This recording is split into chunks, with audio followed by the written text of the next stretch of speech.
Hi friends, എല്ലാവർക്കും all media എന്ന YouTube ചാനലിൻ്റെ പുതിയൊരു വീഡിയോയിലേക്ക് സ്വാഗതം. നമ്മളിന്നിവിടെ ഉണ്ടാക്കാൻ പോകുന്നത് റേഷനരി കൊണ്ടുള്ള നല്ല ഒരു അടിപൊളി പത്തിരിയാണ്. ചായക്കടയിൽ നിന്ന് കിട്ടുന്ന അതേ രുചിയിൽ നമുക്ക് ഈ പത്തിരി വീട്ടിലുണ്ടാക്കിയെടുക്കാം. അതിനായി ഞാനിപ്പോൾ ഈ കപ്പിന് 2 കപ്പ് റേഷനരി പൊടിച്ചതാണ് എടുക്കുന്നത്. ഇതൊരു പാത്രത്തിലേക്ക് മാറ്റി കൊടുക്കാം. നിങ്ങൾ ഇതിലേക്ക് എന്തായാലും തരിയില്ലാത്ത പൊടി വേണം എടുക്കാൻ. ഏത് പൊടി വേണമെങ്കിലും ഉപയോഗിക്കാവുന്നതാണ്. പത്തിരീൻ്റെ പൊടി ഇപ്പോൾ മാർക്കറ്റുകളിൽ ലഭ്യമാണ്. ഇനി ഇത് മാറ്റി വയ്ക്കാം. ഇനി ഈ കപ്പിൽ തന്നെ 3 കപ്പ് വെള്ളമാണ് എടുക്കേണ്ടത്. 1 കപ്പ് പൊടിയാണെങ്കിൽ 1.5 കപ്പ് വെള്ളം എന്ന കണക്കിനാണ് പറയുന്നത്. ഇനി ഈ 3 കപ്പ് വെള്ളം ഒരു വട്ടമുള്ള പാത്രത്തിലേക്ക് ഒഴിച്ചു കൊടുക്കാം.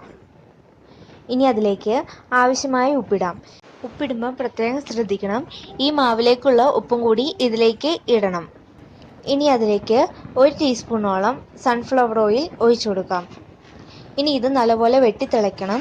ഇനി അതിലേക്ക് ഒരു കൈ കൊണ്ട് പൊടി ഇട്ട് കൊടുക്കണം, മറ്റേ കൈ കൊണ്ട് നല്ലപോലെ ഇളക്കി യോജിപ്പിക്കണം. ഇത് പെട്ടെന്ന് ഡ്രൈ ആകാനുള്ള സാധ്യത കൂടുതലാണ്. ഇനി നമുക്ക് ഫ്ലെയിം ഓഫ് ചെയ്യാം. ഓരോ പൊടിക്കും ഓരോ വെള്ളത്തിൻ്റെ കണക്കാണ്, അതുകൊണ്ട് വെള്ളം കൂടാതിരിക്കാൻ ശ്രദ്ധിക്കുക. ഇനി നമുക്ക് ഒരു ജാർ എടുത്ത് അതിലേക്ക് 4 ടീസ്പൂണോളം തേങ്ങ ചിരണ്ടിയത് ഇട്ട് കൊടുക്കാം. ഇനി അതിലേക്ക് 3 ചെറിയുള്ളി ഇട്ട് കൊടുക്കാം. ഇനി വേണ്ടത് പെരിഞ്ജീരകമാണ്. നിങ്ങൾക്ക് പെരിഞ്ജീരകം ഇഷ്ടമില്ലെങ്കിൽ നല്ല ജീരകം ചേർക്കാവുന്നതാണ്. ഇനി ഇതിലേക്ക് വെള്ളമൊന്നും ഒഴിക്കാതെ നമുക്കിതൊന്ന് ഒതുക്കിയെടുക്കാം. ഇത് നമുക്ക് മാറ്റി വയ്ക്കാം. ഇനി നമുക്ക് ഈ മാവ് വലിയൊരു പാത്രത്തിലേക്ക് ഇട്ട് കൊടുക്കാം. കുഴയ്ക്കാൻ കണക്കിനുള്ള നല്ല വലുപ്പമുള്ള പാത്രത്തിലേക്ക് തന്നെ ഇതിട്ട് കൊടുക്കണം.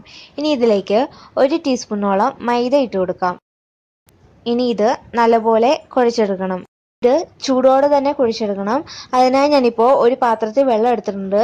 കൈ ഒന്ന് മുക്കാൻ വേണ്ടി മാത്രമാണ്. ഇതിൻ്റെ ചൂടൊന്ന് ബാലൻസ് ചെയ്യാൻ വേണ്ടി ഞാനിങ്ങനെയാണ് ചെയ്യുന്നത്. ഇനി ഇത് നല്ലപോലെ കുഴിച്ചെടുക്കാം. നല്ല ചൂടോടെ കൂടി തന്നെ കുഴിച്ചെടുത്തില്ലെങ്കിൽ ഇത് നല്ല പെർഫെക്റ്റ് ആയിട്ട് കിട്ടത്തില്ല. ഇനി ഇതിലേക്ക് തേങ്ങ ഒതുക്കിയത് ഇട്ട് കൊടുക്കാം. ഇനി വേണ്ടത് 1 ടീസ്പൂണോളം കരിഞ്ജീരകമാണ്. എൻ്റെ കയ്യിൽ കരിഞ്ജീരകം ഇല്ലാത്തത് കൊണ്ട് എള്ളാണ് ഉപയോഗിക്കുന്നത്.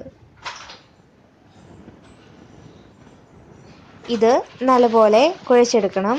നല്ല സോഫ്റ്റ് ആയിട്ട് വേണം ഇതിൻ്റെ മാവ് നമ്മൾ എടുക്കാൻ വേണ്ടി. ഇതിപ്പോൾ കുഴച്ചെടുത്ത് കഴിഞ്ഞിട്ടുണ്ട്. ഈ മാവിപ്പോൾ നല്ല സോഫ്റ്റ് ആയിട്ടുണ്ട്. ഈ പരുവത്തിൽ വേണം നമ്മൾ ഈ മാവ് കുഴച്ചെടുക്കാൻ. ഇനി നമുക്ക് ഇതൊന്ന് പരത്തെടുക്കാൻ വേണ്ടി കുറച്ച് മൈദമാവ് തൂളിക്കൊടുക്കാം. ഞാനിപ്പോൾ കുഴച്ച് വെച്ച മാവിനെ 2ആയിട്ട് സെപ്പറേറ്റ് ചെയ്യുന്നുണ്ട്. എന്നിട്ട് നമുക്കിത് നല്ലപോലെ ഒരു ചപ്പാത്തിക്കോലും കൊണ്ട് മറ്റോ പരത്തിയെടുക്കാം. ഈ മാവ് പരത്തുമ്പോൾ അധികം തിന്നായി പോകേണ്ട ആവശ്യമില്ല. ഇനി നമുക്ക് ഇതിലേക്ക് ഒരു തിന്നിൻ്റെ മൂടിയോ എന്തെങ്കിലും വെച്ച് നമുക്കിത് ഷേപ്പാക്കിയെടുക്കാം. ഈ കട്ടിയിൽ വേണം നമ്മളിത് ചെയ്തെടുക്കാൻ. അങ്ങനെ തന്നെ ബാക്കിയുള്ളതും ചെയ്തെടുക്കാം. നമ്മുടെ എണ്ണ ഇവിടെ ചൂടാക്കാൻ വെച്ചിട്ടുണ്ട്. എണ്ണ ചൂടാകുന്നവരെ വെയിറ്റ് ചെയ്യാം. നമ്മുടെ പത്തിരിക്കുള്ള എല്ലാ മാവും ഇങ്ങനെ ഷേപ്പ് ചെയ്ത് വെച്ചിട്ടുണ്ട്. നമുക്കിനി ചൂടാകുമ്പോൾ എണ്ണയിലേക്ക് ഇട്ട് കൊടുക്കാം. ഇനി ഒരു കാര്യം പ്രത്യേകം ശ്രദ്ധിക്കണം, നല്ലപോലെ എണ്ണ ചൂടായ ശേഷം ലോ ഫ്ലെയിമിലേക്ക് തീ മാറ്റണം.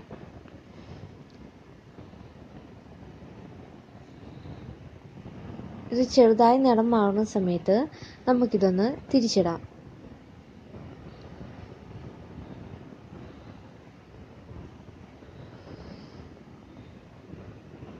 ഇപ്പോൾ പത്തിരിയൊക്കെ നല്ല ബ്രൗൺ ഷെയ്ഡായിട്ടുണ്ട്. ഇനി നമുക്കൊരു അരിപ്പ പാത്രത്തിലേക്ക് ഇട്ട് കൊടുക്കാം. അങ്ങനെ തന്നെ ബാക്കിയുള്ളതും ചെയ്തെടുക്കാം. ഈ പത്തിരി റേഷനരി കൊണ്ടാണോ ഉണ്ടാക്കിയതെന്ന് ഒരിക്കലും പറയത്തില്ല. അത്രയ്ക്ക് ടേസ്റ്റാണ്. കടയിൽ നിന്നൊക്കെ കിട്ടുന്ന അതേ രുചിയിൽ നമുക്ക് വീട്ടിലുണ്ടാക്കിയെടുക്കാം. അങ്ങനെ നമ്മുടെ റേഷൻ അരി കൊണ്ടുണ്ടാക്കിയ നല്ല പത്തിരി ഇവിടെ റെഡി ആയിട്ടുണ്ട്. അകത്ത് നല്ല സോഫ്റ്റും പുറത്ത് നല്ല ക്രിസ്പി ആയിട്ടുള്ള നല്ല പത്തിരിയാണ്. നിങ്ങൾ തീർച്ചയായും ട്രൈ ചെയ്ത് നോക്കണം. അതുപോലെ തന്നെ നിങ്ങൾക്ക് ഈ വീഡിയോ ഇഷ്ടപ്പെട്ടെങ്കിൽ തീർച്ചയായും ലൈക്ക് ചെയ്യുക, സബ്സ്ക്രൈബ് ചെയ്യുക, കമൻറ്റ് ചെയ്യുക. Thank you for watching.